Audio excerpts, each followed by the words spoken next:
Turning our attention now to the groundhog. This weekend, we'll find out if the groundhog named Unadilla Billy will see her shadow and signal 6 more weeks of winter. That's right. So joining us now with more, we have Bob Brandt and Donna Crownover from the beautiful community of Unadilla. Good to have you both here today, and of course, Billy. Yeah, thanks for having us. Yeah, so we want to talk about the Groundhog Day event. That's happening Saturday. Groundhog Day, of course, on Sunday. So tell us more about this with Billy and how long you've been doing this. This will be our 37th year, and Donna kind of has the preview of what's going on, but we're really fortunate to have some good weather this year, so hoping for a good crowd as always. Yeah, it was Unadilla Bill for many, many, many years, and now Unadilla Billy, right? Yes, this will be Unadilla Billy's, I think, 3rd or 4th forecast, and that'll take place on Sunday morning at 7:33. And how's she doing so far? What are the stats of this? She's pretty accurate. Pretty accurate. All right. Maybe she needs your job. I'll confer with her from time to time. Maybe more accurate than you. No, we won't say that. Don't say that. But Billy is here. What happened to Bill? Bill's at the Nitty Gritty, one of our sponsors, Nitty Gritty convenience store.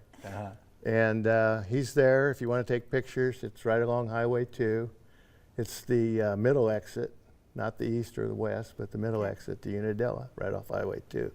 Okay, so let's get Donna involved here. Donna, tell us about Saturday's event, because you always have a big parade and a big event, I guess either leading up to Groundhog Day or on the day. Is it usually leading up to it?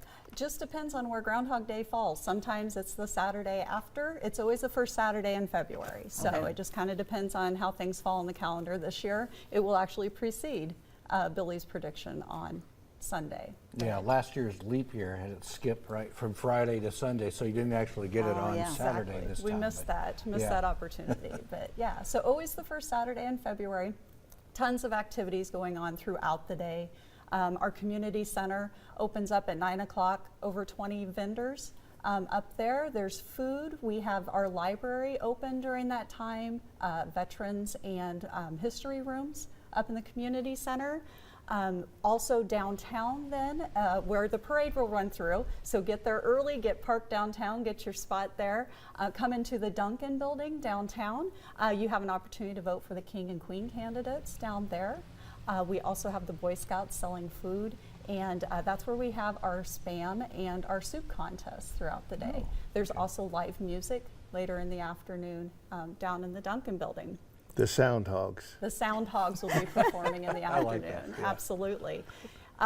Lots of businesses to see. Bob mentioned the Nitty Gritty. You can see Bill up at the Nitty Gritty. We also have merchandise, Unadilla t-shirts, the Groundhog Day merchandise up there. And then downtown with MK Meats, while supplies last, if you purchase $50 with them, you get a free can of Spam. So official meat of Groundhog's Day. The official meat of Groundhog Day. And also downtown we have Mal's Bar. That will be open throughout the day. We'll have the King and Queen coronation following the parade, which starts at 2 o'clock. Those King and Queen winners will be announced over at Mal's then later in the afternoon. So Methodist Church is going to have food, lots of opportunities to check out the vendors, get something to eat. Photo opportunity with Billy when you're downtown. She'll be hanging out in front of the Duncan building, and then a wonderful parade in the afternoon. I know, we've been there. Yeah, now Billy will you'll be taken out to see if she sees her shadow or not on Sunday, right? Correct. And we'll find out later on Sunday what it means for the rest of the winter, right? I might mention that Tara and John were in the parade, 10 years ago? They were grand marshals of the parade. And you were down there, weren't you? Yeah. I was the official photographer, which is why John's never let me touch a camera since then. But we enjoyed the food at one of the churches there. It was a lot of fun. And we have to mention you brought hats for us today. If we ever have winter again. Yeah. And I was surprised that Brad promised me he would wear that. Oh, put it on, tomorrow. Brad. I can put it on now. Yeah. In fact, I'll go outside when the weather coming up, because it's a little cold out there. I'm going to wear this in the next weather segment. Yes, beanie looks good on you. Yeah. Looks great. Okay, so just remind folks, if Billy sees the shadow, what happens? It is 6 more weeks of winter. If it does not see the shadow, spring is around the corner. So we don't want the shadow. No, No. unless you like winter. Unless you like winter. All right. Well, thank you both for coming in. Yeah, Have a thanks fun for having us. celebration tomorrow. Tomorrow. Thank Looking you forward both. to it. Okay. Thank Thanks, you. guys. All right.